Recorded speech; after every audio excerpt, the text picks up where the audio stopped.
అందాల తార త్రిషపై ఈ మధ్యకాలంలో ఏదో ఒక రూమర్ మీడియాలో ప్రచారమవుతున్నది. తాజాగా త్రిష అనారోగ్యానికి గురై హైదరాబాద్లోని ఓ ప్రైవేటు హాస్పిటల్లో చేరినట్టు రూమర్ వైరల్ గా మారింది.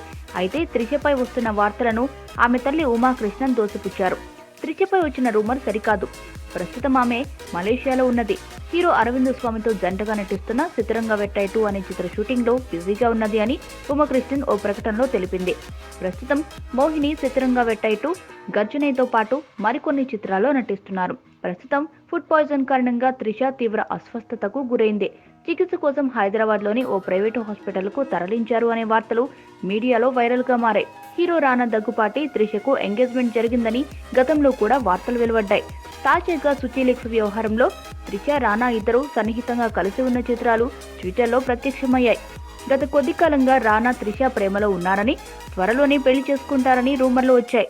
ఆ రూమర్లకు ఈ ఫోటోలు మరింత బలం చేకూర్చాయి.